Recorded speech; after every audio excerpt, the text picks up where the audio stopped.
Kilingkuran ini mo an? Na sideways na. Burger pa ni. Size, matter gid ang size gid. Unsa imong paborito nga burger place? For now, burger joint. Burger joint yun number 1. Most recently, akong favorite top of mind burgeran is Dubby's. Burger joint. Perfect burger should be juicy. Flame grilled. Nagi bacon. Spicy siya. Na right amount of veggies para murag healthy kuno hay ba. Size, matter gid ang size gid. Sa matter gid ang size sa kanang burger ba. So, Today, you are gonna be trying regular burgers from crowd favorite burger places here sa Cebu and imo silang i-rate accordingly. Wow! If you think sulit ug lami ang burger and meh if hindi mo siya bad. Are you ready? Ready as I'll ever be. Shot! yes. Sige. Okay.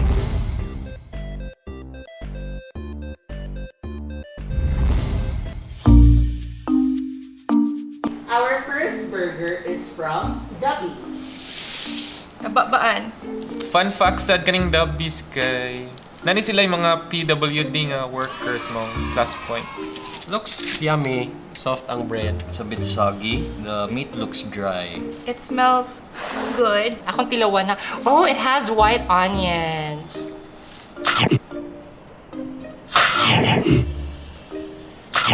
Lami siya na burger. Like, baga siya. Dili siya kanang nipis na murag papel ang patty. Okay ra yung beef. Ang issue ra gid nako is the bun. Medyo sweet ra siya for me. I like my buns. I like my buns. So, ready taste. Kani super sweet. Naman siya nga burger. Nami ang long patty kay cook jud siya. Patty is good. I'm very Asian, so nangitog Asian flavors. So, kuwang siyag savory nga something. So, this is a meh for me. Wow. It's a wow for me. Wow siya. Wow.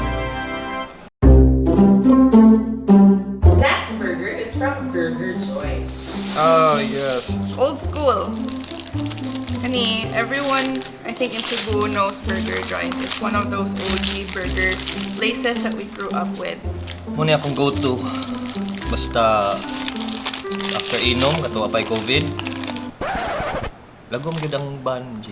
Dako kay siyang patties. Medyo paig lang. So hopefully, dili na ako malasahan ng paig.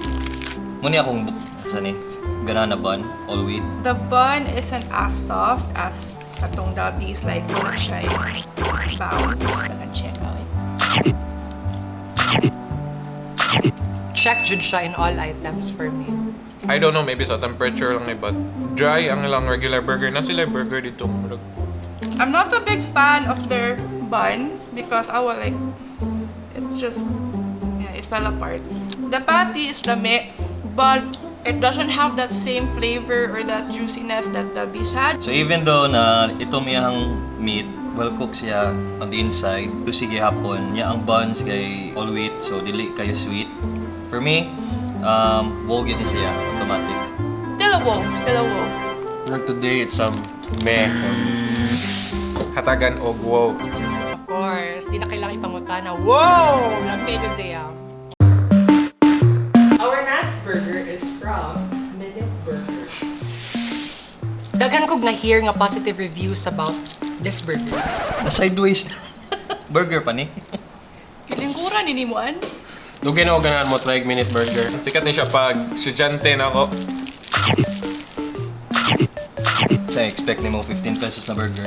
Brings back ka ng nostalgic feel sa burger machine. May lahan gud mo nga di siya mahalon.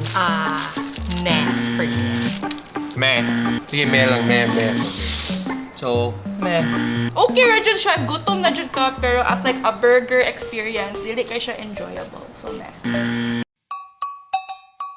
Our final burger is from Better Burger. Onion rings up. Na sila yung onion rings guys. May siyag packaging. Mura yun siya, burgers commercial, so I think this is expensive. Oh, looks good. Shiny lang bread with the right amount of tomatoes and lettuce.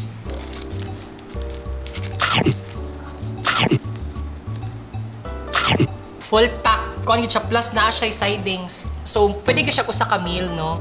Malasa jud nimo ang kanang bun niya bitaw nga knife butter. Karon medyo bland siya. Ang sauce, I can really taste nga murag. May pagka-special bitaw ang homemade sauce. Ang patty kay baga siya. And then, it smells really beefy. Dami siya. So, akong ihatag ani kay wow. Wow siya. The wow for me. Wow. First runner-up ni siya ni burger joint. But this is still a wow. Sige, so out of all the burgers that you have tried, which one ang pinaka-wow? Obviously, I'm still holding it. So, lamit din siya. Better burger ang pinaka-wow.